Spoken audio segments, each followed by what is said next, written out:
4 كيلو طحب الرشاد هو هذا كما كتشوفوه. هاد الوصفة البنات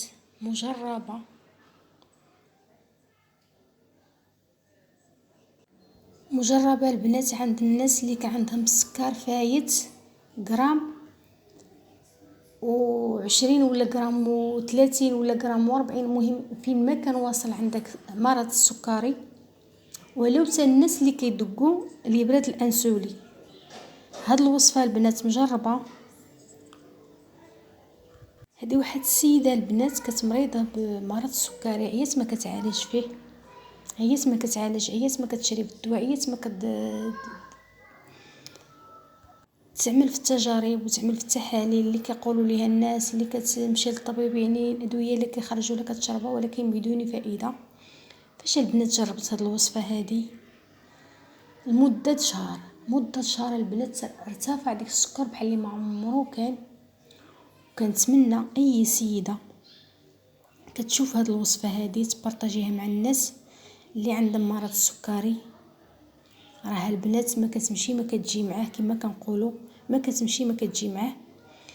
بالحق استعمال ديك السيده اللي استعملت هاد الوصفه هذه، قالت لي عطيها للناس في سبيل الله، الناس اللي مرضين. يعني بالنسبه لي انا عارفاني كنزل اي حاجه عندي مجربه كنزلها في قناتي. ومعايا البنات هاد السيده هذه ماشي بعيده عليا ولا قالتها لي في التليفون، ولا هذه السيده هذه معايا في الدار، قالت لي بارطاجيها مع الناس واعطيها للناس.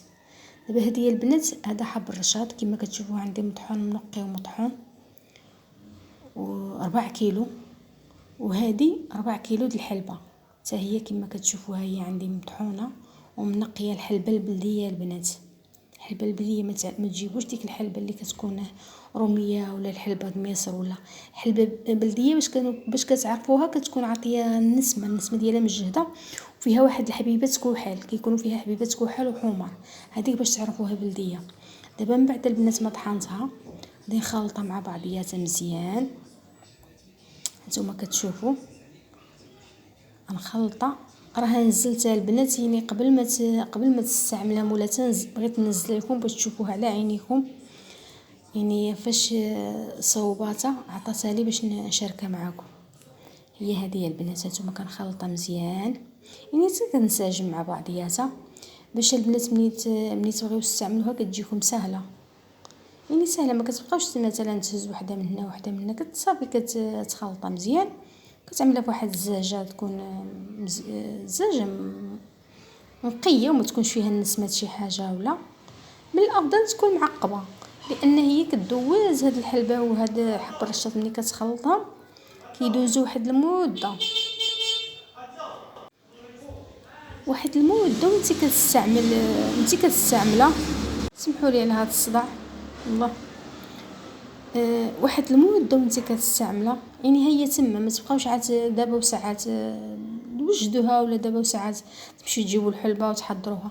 يعني الا عملتوا واحد 4 كيلو من هنا و4 كيلو من هنا راه غادي يدوزكم شهر ولا شهر وشي حاجه بحال هكاك ولا كتار. بالنسبه اللي عنده السكر قوي، يعني عندكم مثلا فايت غرام ولا فايت هذا، تقدر تعمل معلقه صغيره في الصباح قبل الفطور، ومعلقه صغيره في الغداء قبل الفطور، معلقه صغيره ماشي كبيره، ومعلقه صغيره في العشاء. يعني قبل العشاء دائما تستعملها قبل ما تتغدى ولا قبل الوجبه ديالك، مثلا قبل ما تتغدى ولا قبل ما تتعشى دائما تصوبها. مهم تقدر تعملها في الماء وتشربها، تقدر تعمل معلقه فمك وتشرب عليها الماء ولا الحليب ولا داكشي اللي قدرتي تشرب. مهم هي كتمشي مع اي حاجه. بغيتي تعملها في دانون تخلطيها في دانون، مثلا تعمل معلقه صغيره في دانون، بغيتي تشربيها مع الماء ولا مع غير ماء حتى مثلا ما يكونش حلو. والبنات هاد الوصفه هذه راكم تستعملوا هاد الوصفه هذه وتستعملوا اي حاجه حلوه ولا كيما بغات تكون صافي.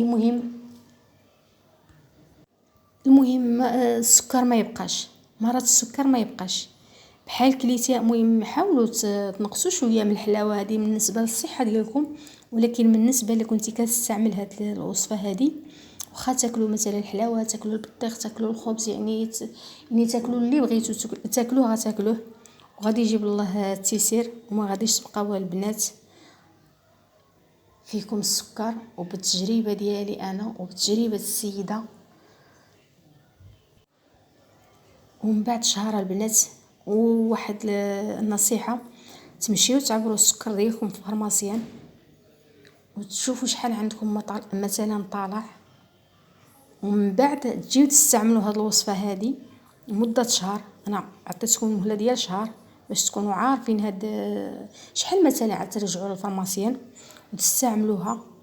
وإلا لقيتوها البنات باقي فيكم السكر،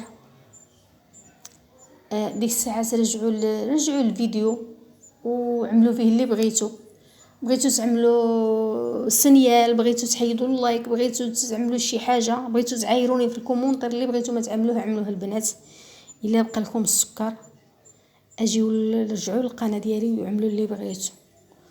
وانا كنتمنى هاد الوصفه البنات تبارطاجيوها مع الناس اللي مرضين بالسكر، راها اجر البنات هاد الوصفه هذه. وكان انا ما لقيتش فيها المنفعه، وانا اصلا انا براسي راني عندي الوالد مريض بالسكر، بغيت انا نصوبها ليه.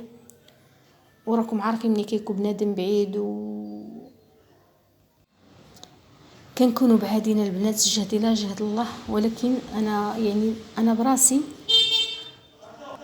البنات راني كنستعمل على حسب الهرمونات، راها زوينه هي الهرمونات بالنسبه للنساء اللي باغيين يولدوا ولا مثلا خصهم تقاد ليهم الدوره الشهريه، راها مزيانه البنات هاد الوصفه هذه، يعني مزيانه على جوج جهات، بالنسبه للناس اللي مرضين بالسكر وبالنسبه للهرمونات اللي عندهم الهرمونات ديالهم بقاو كيضعفوا. نصيحه البنات بارطاجيو هذا الفيديو، خلي لي واحد اللايك واحد واللي عجبو الفيديو خلي لي واحد اللايك واحد اشتراك وواحد الكومونتير يقول لي يعني جرب هذه الوصفه ويرد عليا في التعليق. وإلا عجبكم فيديو بارطاجيوه مع الناس اللي عندهم امراض السكر، وبارطاجيوه مع اي واحد يعني هذا يستفد من هذا، وهذا فضلا ليس امرا. والسلام عليكم.